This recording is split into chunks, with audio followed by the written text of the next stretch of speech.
I'm joined by my friend, my duo, my companion, the one and only, the staple to the Call of Duty scene. Give it up for Benjen. Ben, you fucked everything up today. What happened to our guest?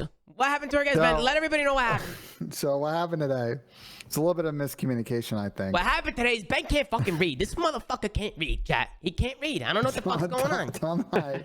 So we saw the announce, and I texted Tom. I'm surprised he was up when I texted him because I was up bright and early today, Ben. I'm up early these days. We like to see. This is a surprise because he's usually not up till 2 p.m. my time, but all good. Go fuck yourself. I texted you. I was like, hey, so there's this announce, like we should do a show. You're like, I bet. So I tried to spin up a group DM. Nep, Clay, and Porter. Obviously, Porter doesn't follow me for whatever fucking reason, so he was in the DM group. He don't fuck with you. And so I asked him, I was like, hey, you guys want to come on the show? And they were like kind of interested, but they never really committed. And then we pushed out an announce, and then Clay was like, hold up, brother. It's like, I didn't 100% commit. So he's going to try and see if he can make the show. He might No, you missed out a very important part, Ben. Yeah, what detail? You missed out a very important part. You told me that Clay wants to come on. This is what you told me. Yeah, he did want to come on. He just didn't commit to coming on. There's a difference. Okay, but Ben, you didn't tell me that. I said, okay, then I'm gonna make up. I said, okay, let me reach out to Gersh. Get a Len in the chat. Get a Len in the chat. He said, Clay wants to come on. I said, okay, if he's coming on, let me reach out to Gersh and let's get a graphic made. He responded back probably, okay, do it. Okay, go. Whatever the fuck he said. I thought Clay was coming on. I reached out to Crim. He said he was doing something. I forgot what Porter said. He said some stupid shit. You know Porter.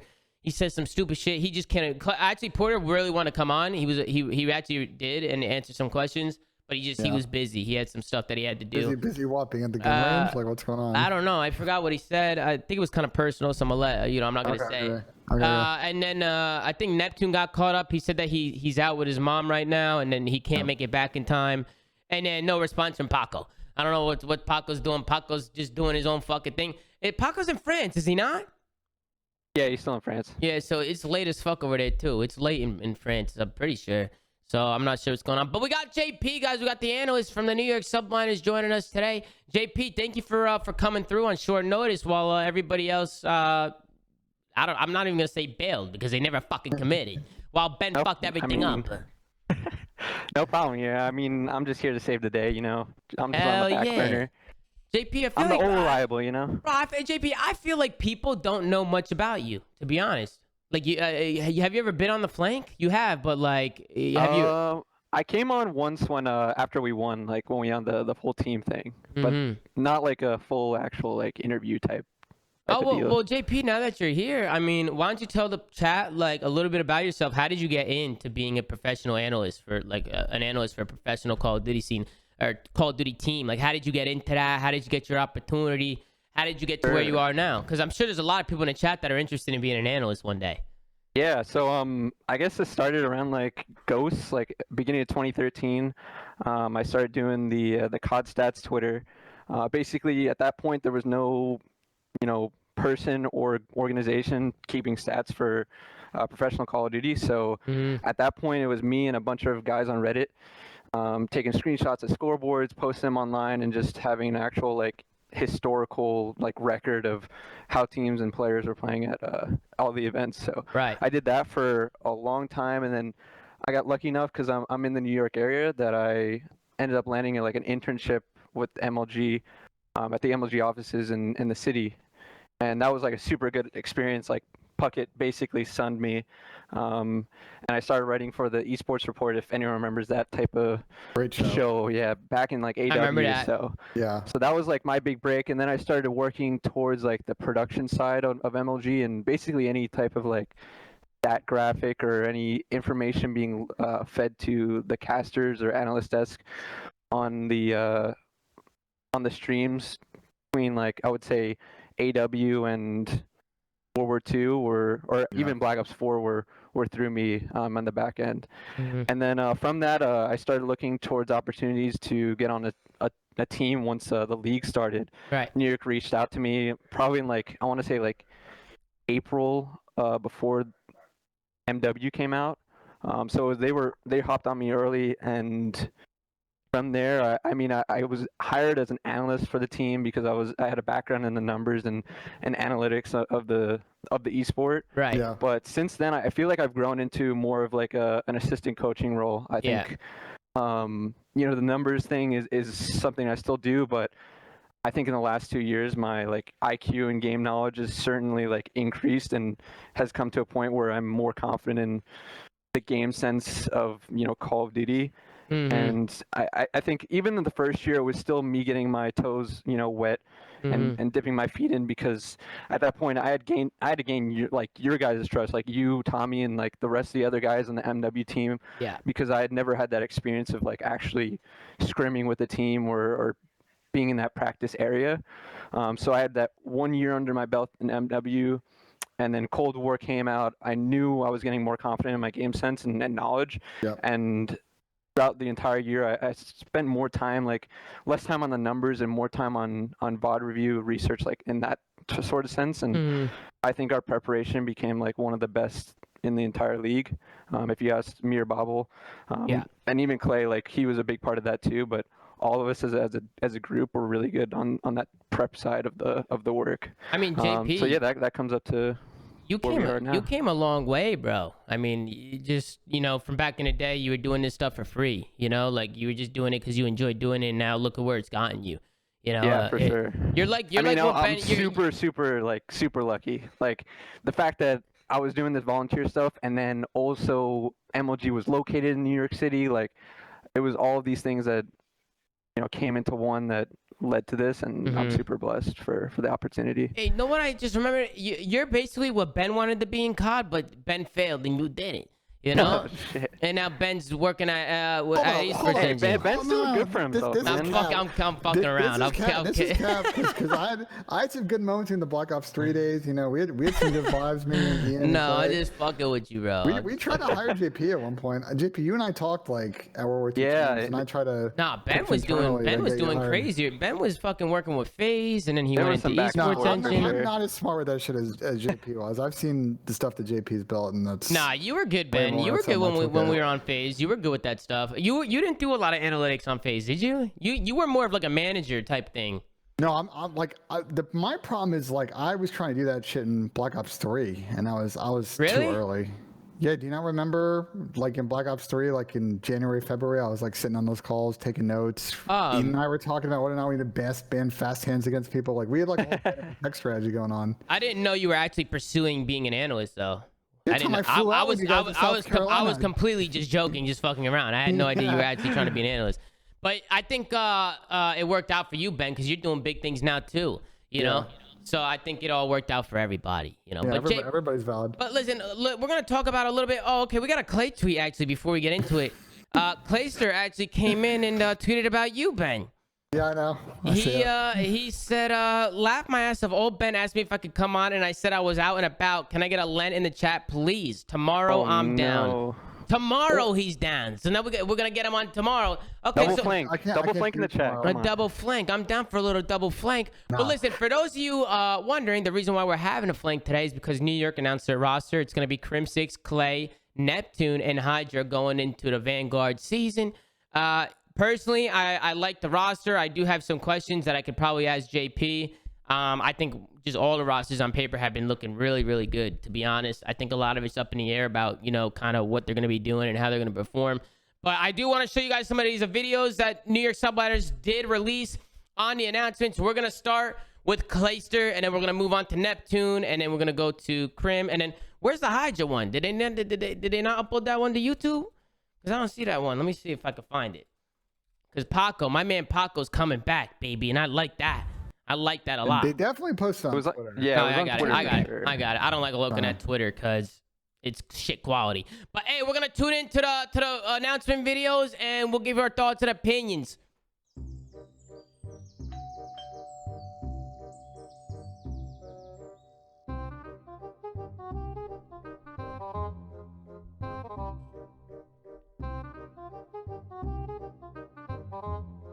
I got those Scott slides. Duct tape shirt represent. Is there a meaning behind that? I think that was meme, part right? of the meme. It's a meme. The meme of how we had that duct tape on our jerseys pretty much the entire year. Okay, that makes sense. That makes sense. That definitely makes sense. And then I also thought, wasn't it like a meme or like a trend on TikTok? I don't know. I could be wrong. I thought people would duct tape in their clothes. But let's move on to the next one. My man Paco. Acts of vandalism prompt police in Union Township, This is comedy. Claremont County to put out pictures of the people they say are responsible. Homes in this part of Claremont County Look at have Clay's been face. egged, toilet papered, grills have been damaged in the Brandonmore community. The vandals strike between midnight and 3 in the morning. Look at the jersey.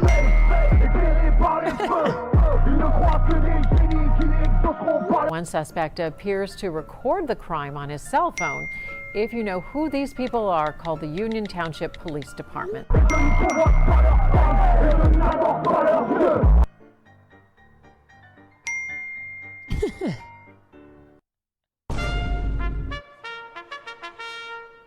Greetings, subjects.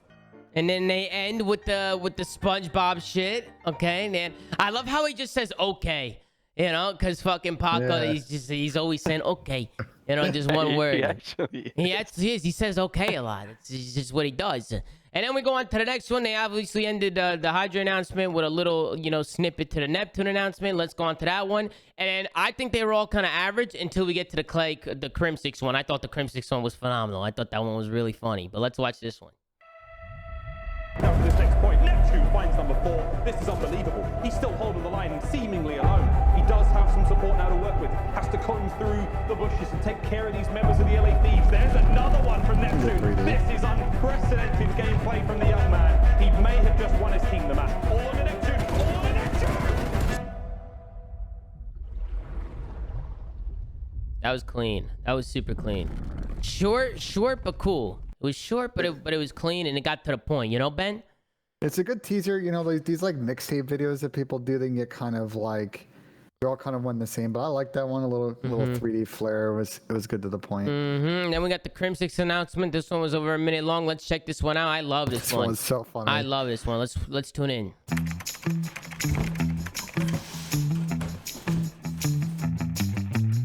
Clay's house, Rambo's house. What's he doing at Rambo's house? Okay, he's gonna TP the whole fucking thing.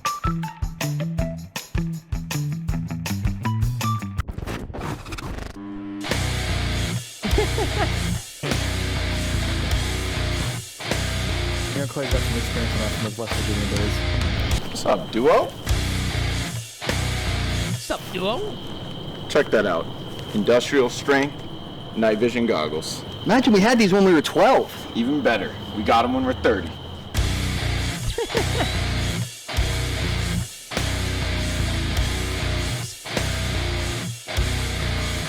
Good stepbrother reference. Yeah, I'm surprised people didn't catch that. The next day.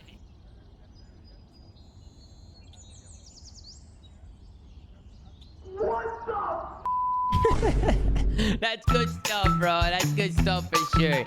Real quick, bro. Whose house is that? Real quick, I got one thing that I gotta say right here. When Crim pulls up and he's like, we got the best shit. We can see in the dark stuff. He's like this in real life. I went over his house once, and this guy was taking out all his gadgets. He was having me try everything on. He's like, check this out, dude. This fucking thing does this, and this does this. I'm like, Porter, what the fuck is all this shit? How much you pay for this? He's like, $20 fucking. I said, $20? $20,000 for a pair of fucking night vision goggles? Get the fuck out of here, bro. Did he tell you if you told Dana whether or not he bought that stuff? What did he say? Oh, at first he told me to keep it from Dana. But I don't think that lasted very long because I'm pretty sure Dana found out. I'm not sure how she found out, but probably his show. We talked about it. She probably found out from the flank. You're absolutely right, Ben. Yeah. And before we talk about the team, there was also Zoomaa, an announcement on Zoomaa. Something happened with him where he was released from the team. He ended up leaving the team. They released a video. Let's check out the video from the New York Subliners on Zoomaa. What's going on, guys? What the fuck is this guy?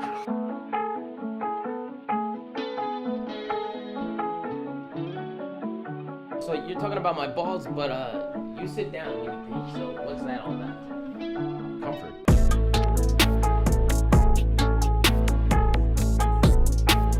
Keep reaching for those stars. Damn, Mama's gonna make me cry, man. She can't be doing this.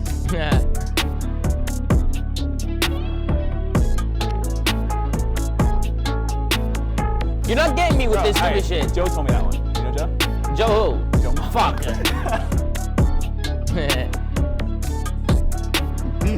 Surprised to see me, huh? Anyway, I love you and I miss you so much. You know, I'm so proud of you and what you accomplished.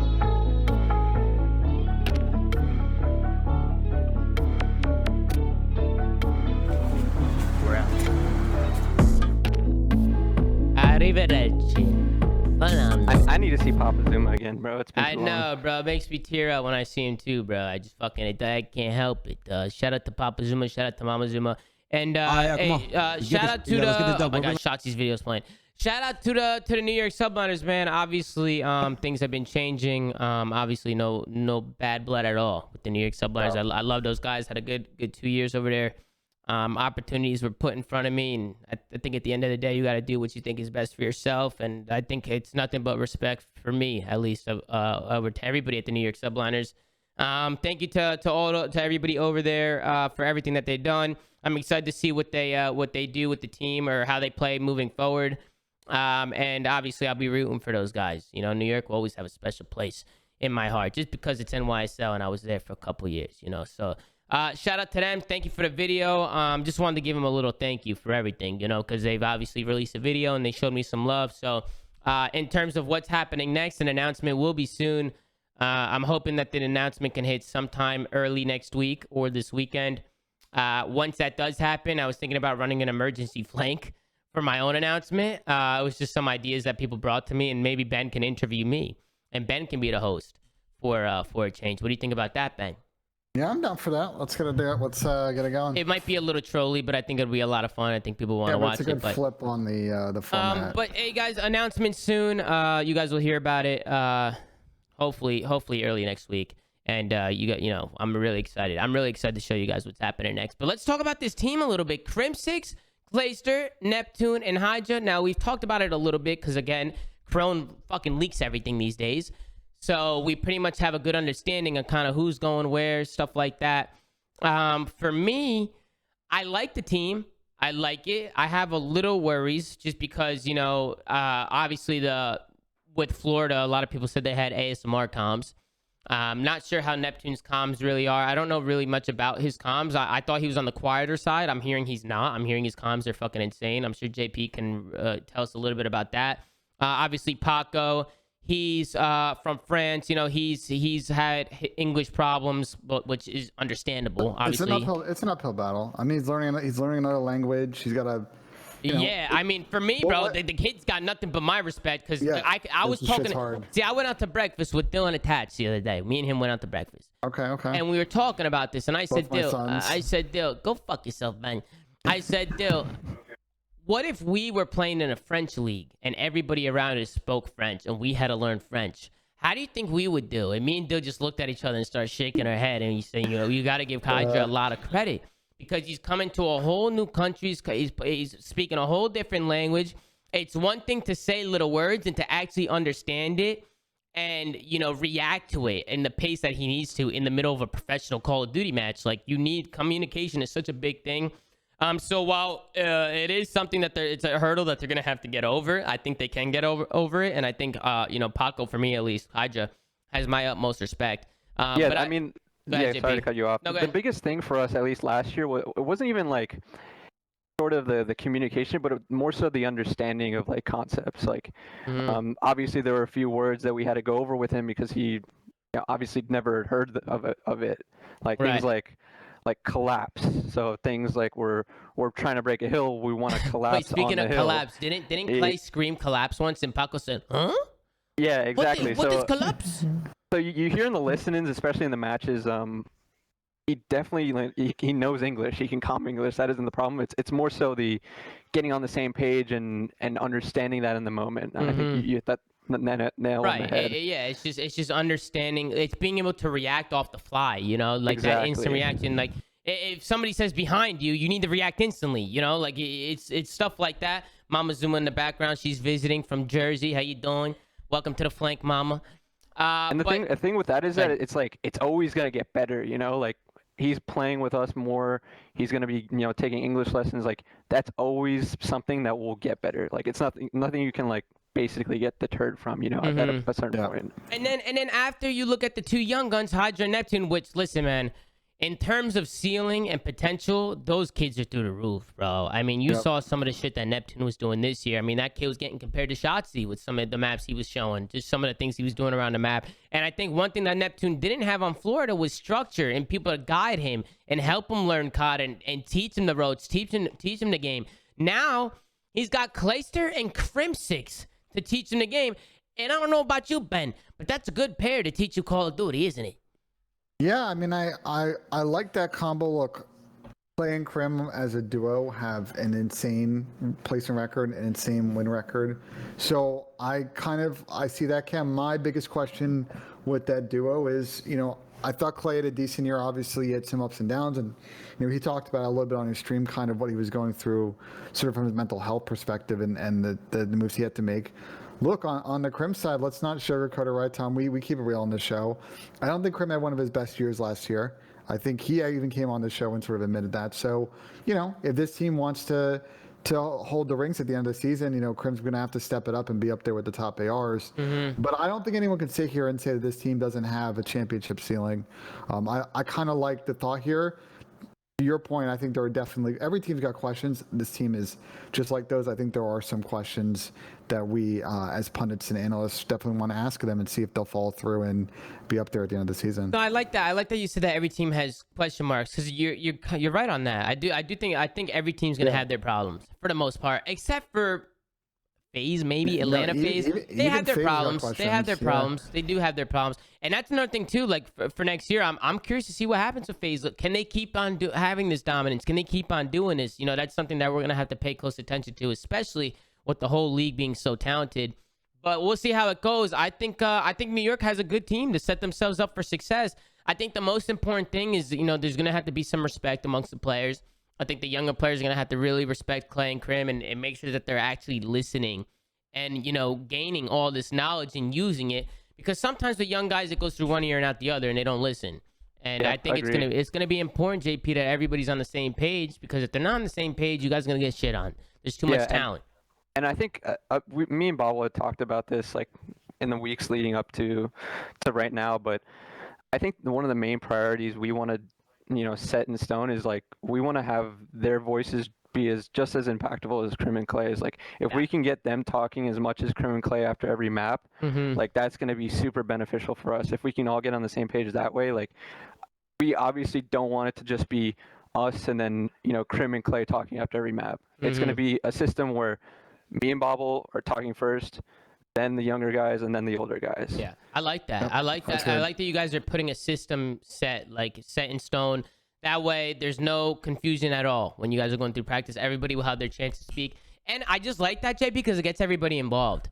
Because I know, it gets them involved, and if we know that Crim and Clay are gonna, they have that IQ. They know what's gonna be, the best play in pretty much every situation. Yeah. So if we can get Nep and Paco on that level and having them speaking first, that's just going to increase their IQ in that sort of sense and start thinking on a more macro level. And I think that's the system that we want to go for at the beginning of the year, at least. Yeah, you see Lamar in the chat, he said JP's brain is so big. He said, fucking Lamar. I feel like Lamar has always said that. He always fucking says JP's brain is so big. I remember him saying that when I was on the team. But I think one thing I wanted to ask you, JP, is looking at the roster, how did it unfold during the off season? I was actually around during the beginning of it. I saw it unfolding when I was there. Just because, listen, some people were like, oh, Tommy, for some reason people think I was helping build the team. I was giving my opinions on the team. I was giving my opinions on it. I wasn't building it. I'm not the GM. I wasn't the GM. And then I was also, for New York, just helping them reach out to players. I was talking to players that were interested. Just because New York didn't have the contact to reach out to them. So they were, I was helping them out. I was just helping New York build the team that they wanted. I was just reaching out to players, getting information for them, helping them out any way that I could. Because that's what I wanted to do when I was there. Help them out any way I could. But I wanted to ask you, I know there was a lot of different variations. There's a lot of shit happening. For me, at least, I thought Ace and Mac were going to stay. That ended up not happening. Kind of how did this team, happen? Where did this start? Who was the first one on the team? Because when I was there, none of this stuff was set in stone, really. I mean, it was, but not really. Nobody was signed. They were still talking to people. I know Envoy was in consideration. Slasher was there. But things ended up changing. So how did the team come together? And how do you feel going into next season? What do you think is going to be the positives? What do you think is going to be the negatives? Like, give me a little bit of input on this New York Subliners team, JP. Yeah, sure. So I just want to make it clear, like, me and Bobble weren't really the ones making decisions. We were obviously just like you. We were giving our input and like our opinions to the management, and they were at the end were the ones who made all the calls. Right. But there were a lot of people on our radar. Nep was definitely on our radar, and Crim was on our radar once they got let go from their specific teams, or weren't being retained. Nep was actually someone that me and Bobble really liked going into Cold War, and we're thinking about. Or we actually reached out to him to be like our sub spot going into Cold War, but he did end up getting that starting spot with Florida. So he was always on our radar as someone who like we knew would have that talent coming from Halo. And then as we saw him, throughout the lands and throughout the stages individually, I think he was performing really well. So he was definitely on like our radar. Crim was also like obviously on our radar because of get the #1 Call of Duty player of all time as someone who's basically a restricted free agent. You have to be looking at them. It's like, especially I think the one downfall with Crim was the price. At least working behind the scenes and just knowing what New York had to deal with on a day-to-day basis with some of these roster changes. It's like, listen, you have a budget to work with. Some of these players are a lot of money, especially somebody like Crim6, who's the most winningest player of all time on a crazy contract. This guy's going to be pricey, and it makes you wonder if that's the right move, and I think Porter talked about that a little bit. Sometimes contracts can get in the way and change things up. But New York is one of those teams, man, where they want to win, and if they have a player on their sites and they want to pick them up, New York's going to do it. And they spent the money, and they got Porter. They got Clay. Those are two big names, man. Having Clay and Crim on your team. You're already I know that they're in their later states of their career, but with Clay and Crim on your team, you're looking to win championships. These guys have multiple under their belts, multiple. For sure. And as a duo too, like as a duo, they're one of the top duos of all time. And then you have two like hungry young guys who are not even 20 yet, and you make for a really cool pairing. Yeah, I'm pretty excited for this year. I think everyone on the team is. Yeah, I mean, Ben, do you have any questions for JP? No, I think you covered my JP, you're a good speaker, bro. I like having you on. It's a pleasure. You're a good speaker, bro. Go ahead, Ben. No, I was saying that I didn't have any other questions. I think for me the comms one was the biggest one. I know we've talked about it a bunch on the show, and I think JP, you kind of addressed sort of. I think a big learning that Clay talked a little bit about on his stream, sort of how do you get the young guys more integrated in that sort of post-map feedback, sort of overall team dynamic process instead of it being dictated to them? How do they help drive that? So they take ownership and they feel part of it, and it's not just sort of a one-way communication street. You get kind of diminishing returns. Exactly. And it's just getting everyone on the same page at that point. You don't want like someone leading the entire discussion the entire day. Like, even if it's just a coach, like you want everyone to be speaking and having the input of all of the players and all the coaches in the team. That's how you like basically be the most efficient as possible, because you're seeing, all these ideas come out of people's mouths. But if you only have one person, it could become, constant and the same thing over and over again. I see people putting out, I think Tom, you and I are about to bring up the same thing. I see people kind of asking an initial question in chat. I'm sure you don't have the answer for this yet because you guys haven't screened on Vanguard. But is it Hayes' question? Hayes asked a good question. How big is your peen? The fuck, Hayes? The fuck is wrong with you, bro? Not the question.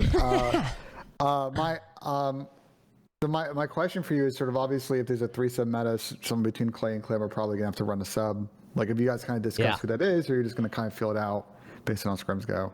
I mean, yeah, sure, we'll go with how scrims go. I think everyone agrees that if there is a third sub, it's going to be Crim on our flex. Yeah, Crim's definitely going to be the flex. Yeah. I mean, you're not touching Neptune and Hydra, the main subs, for sure. You're not throwing Porter on a main sub machine gun. That guy would just go fucking... that guy's going to have 100 interactions. He has 100 interactions with a fucking AR. This guy's a maniac. I think Crim is the perfect flex, because he can just do whatever the fuck he wants and be Crim. and just do Crim him. was a flex for like a majority of his career too. Yeah, Like, no, he was he's one of good. the first flexes if we're gonna go that far. Like, no, he was. So. He's a good flex player. And then you don't want to touch Clay at the main AR role. I mean, that's something Clay's been. We've seen Clay in a sub before. He's tried it. Mod on. It was not good. You do not want Clay running your submachine gun. You want to keep him on an AR because it just fits him. It's his role. It's what he's been doing for years. It's what he knows best. And then you got the two young guns running around, which I'm very curious to see how Neptune and Hydra work off each other. Because, hey, man, me too. you got to be honest, JP, you know, with two sub players looking at all the sub duels in the league, chemistry between your sub duo is important. You see Simp and Abizi bouncing back and forth off each other, and it's annoying as fuck. You know, you're going to want to see the same thing with Hydra and Neptune and everybody else, all the other sub duels in the league, you know? So you got to work together. Teamwork is a super important thing. Everybody keeps telling me to ask JP about drill. Is it D-Real or drill? Listen, chat, he's not answering no fucking questions. He's not going to answer nothing that's not announced yet. I have no idea what you're talking about. He has no idea what you guys are talking about. No idea. Somebody asked what went into the decision of Asim and Mac. Kind of how did that happen? Was it kind of just people on the team? I think it was kind of mutual in a way. Was it, JP, where certain people on the team just didn't want to play with each other?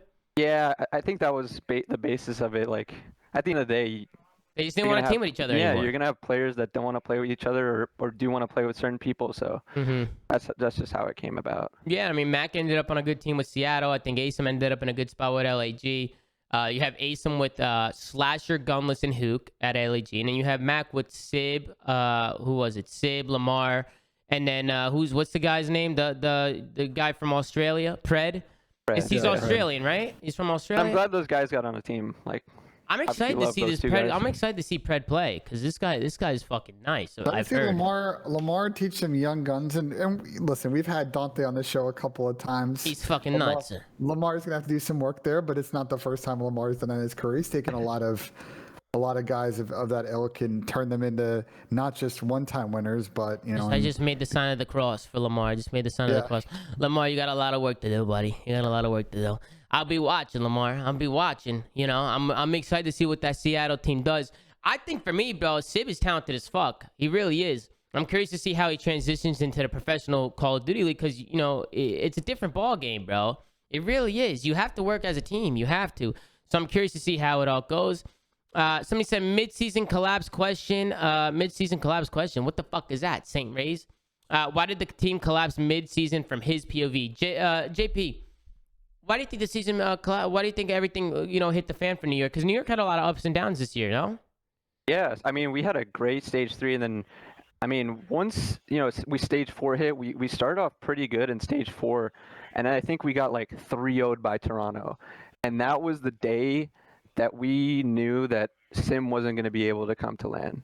And I think from that point on, like, I don't want to obviously say like the rest of the year was just contingent on that, but like that match and the resulting LAN after that were just like huge blows to our team because we knew we weren't going to play with Sim.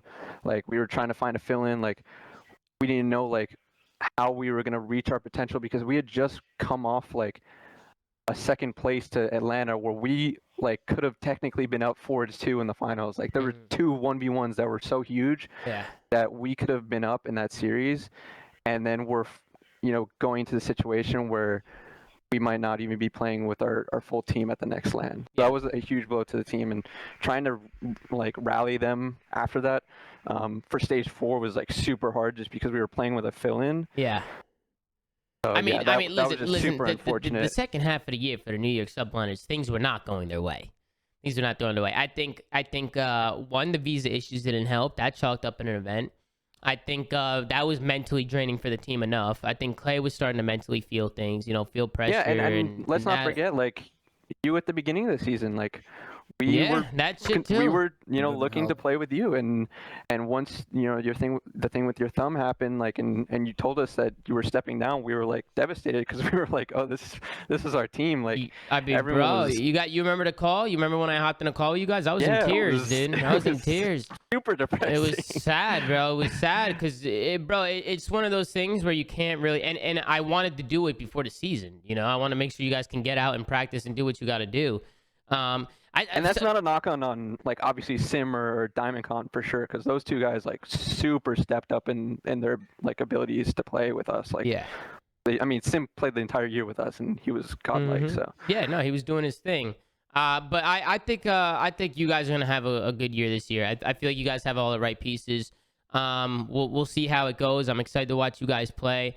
I'm not sure if anybody has any more questions in the chat. I know Crim6 is in here with a 3-year resub. I appreciate that, Porter.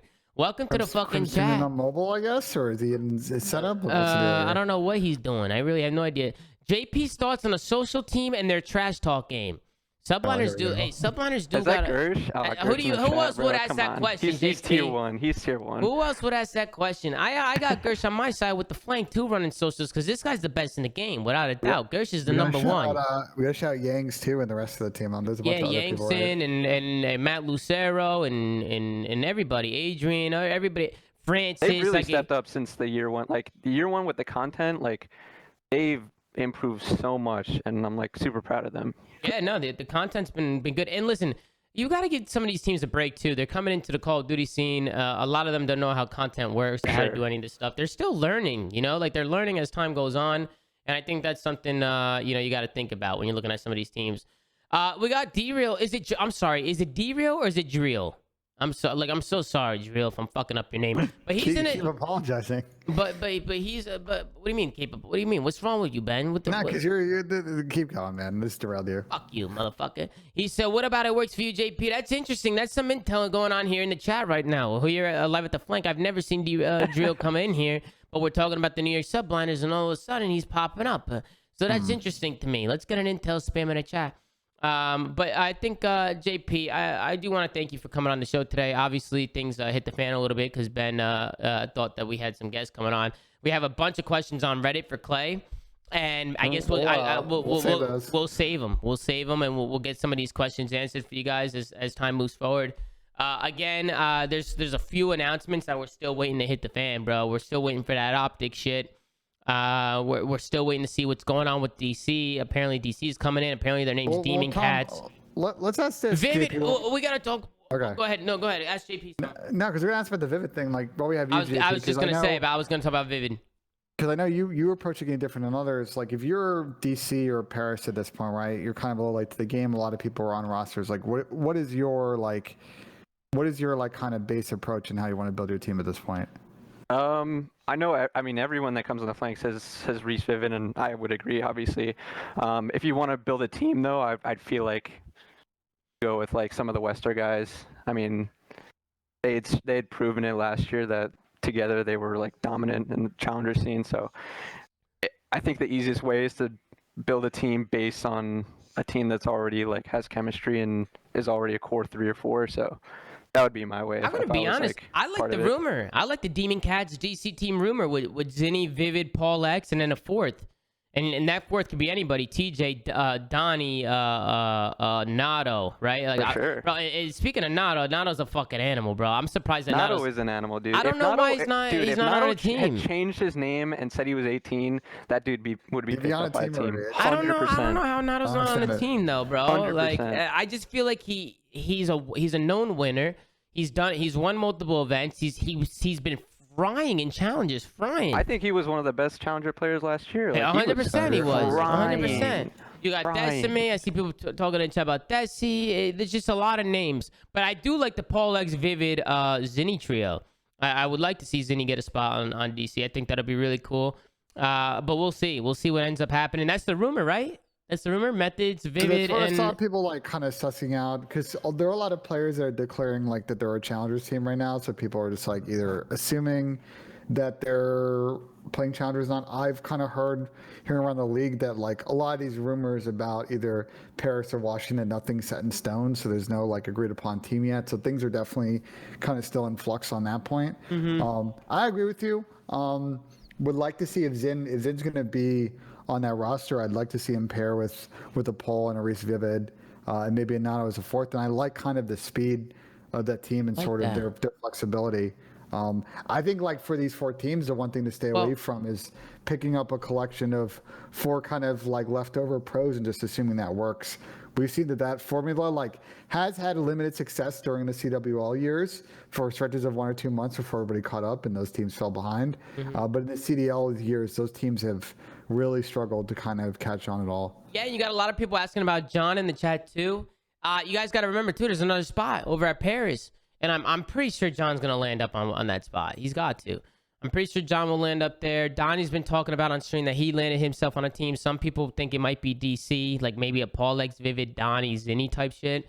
I personally think Donnie's not involved in that team. I think he might be going to Paris still because he was just on Paris. I have a feeling that he might be doing something over there. I really don't know. I think once things finally start to drop. And let me also say that this offseason has been moving very, very slowly. Usually we see announcements pumping out very quick, you know? People are getting them out quick. A lot of stuff got sorted early, and then now you just have a gap with these other teams because they're just sort of taking their sweet time at this point. No, it's definitely taking their sweet time. And then you also got to remember about all the talent that's left on the sidelines. And I think that's why expansion has been talked about a lot, because you just have so many talented players who just aren't even in the league, man. They're either retiring or they're going to play challengers. And I'm going to be honest with you, man. Challenges is a fucking shit show. You want me to be honest? I think it's fucking fugazi. I'm going to tell you straight up. Dude. It's a passion pit. It's a host fuck. Teams are switching players every week. I mean, it's a lose-lose. Austin was talking about it on the show the other day. You know, he's not on 100T, right? Or LA Thieves. He doesn't even want to play challenges because you either win and nobody gives a fuck because it's challengers, or you lose and everybody says, oh, look, he's losing in challenges. It's a lose-lose. It really is.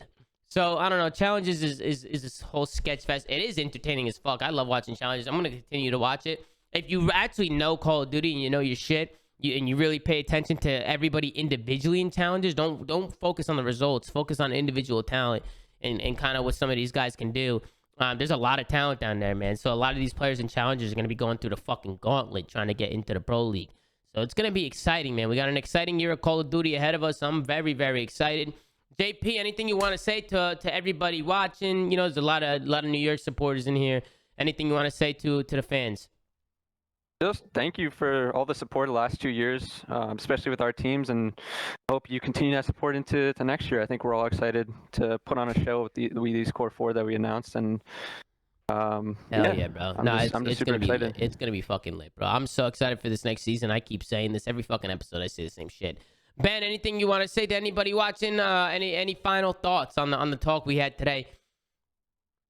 No, I mean, I think JP, thanks for coming on. I think your answers were good. I think you guys are doing the right approach. Thanks, Ben. I think no problem. I'm looking forward to you guys' team. I think you guys are gonna be one of the ones to watch because I'm curious kind of how it all works out. I'm sure your guys' comms and content's gonna be hilarious. So hopefully you guys stream your stuff in the beginning of the season because I'll definitely be tuning in. And I wonder if you guys are already taking bets on how many scrims it takes for Clay to fall off the map. He's already fallen off the map. He fell off a bunch of times in the fucking beta. Ben, you know what time it is? Yeah, we're putting. Oh, we're partying. What do you mean we're partying? Yeah, we're fucking partying. Get down to business. Show these people what you got. JP, if you have to put 50 grand on a hit or a miss, you have to. What are you doing? I'm putting my trust in Ben, bro. Oh, you're putting your trust in Ben. But it just sounds so bad, though. You're putting your trust in Ben. What the fuck does that mean? Come on, he's got Ben, he's got the ninja shirt on, bro. He's he's got the fucking pon shirt. He's wore that shirt for years. He's wore that fucking shirt for years. Get a new shirt, asshole. Get a new shirt. Let's see what he can do. He's going to step up to the plate. He's got his slippers on once again. He's always got the slippers on. Nice and grippy on the bottom. He's going to line it up. Tom. Oh, this is for 50K. This is for JP's $50,000. Ben Jennison's going to step up. He's going to strike. And he's going to sink the ball, ladies and gentlemen. Again, I will say it once again. It is way too easy. When was the last time? Easy. Bro, you have hit putts for the last fucking 3 weeks, man. And I'm fucking over it, dude. You got to get a bigger mat. And I'm fucking sick of this shit. I'm ordering you one tonight. It's too easy, Ben. It's too easy. Someone who watches the show is like a manager of one of the PJ Superstores. What? So you hit him up. Yeah, like one of those. Like I don't know if you've ever been to PJ Superstore, but it's a sick place to go buy. Wait, you said somebody who watches the show? Yeah, they hit me up on Twitter after I did the whole thing. They're like, oh, hey, really? I'm That's sick. Yeah, I can hit him up. We'll see what Yeah, gear they got. bro. Hit him up. I like that. Look at you, Ben. You're big time now. That's what I'm talking about. I don't know about that, Tom. I don't know about big that. time. But listen, chat. I know it was a short episode. Things kind of changed a little bit. I thought we were gonna have some guests on today. We had some questions and shit set up, but it was still a good episode, man. You got to get some content out there for you guys. And again, things are starting to pick up. Vanguard's dropping soon. The content's gonna be fucking insane when the season finally starts. And honestly, when everything, the game just drops, I think shit's really gonna be hitting the fan. So I appreciate you guys watching. Thank you for all the love and support. Make sure to like, comment, and subscribe if you're watching on YouTube. Go to anchor.fm/theflank. Check out all the audio sites we're on. Go follow @theflank on Twitter. Gersh is doing a phenomenal job over there. Running socials. It's always a pleasure. I want to thank JP once again for coming on in such late notice. And honestly, just having a great conversation. So thank you, JP. It's always a pleasure. Make sure to go show JP some love. And as always, guys, this is your boy Zoomaa, and have a good fucking day. I'll see you guys in another episode of The Flank. Take care. Thank you, guys.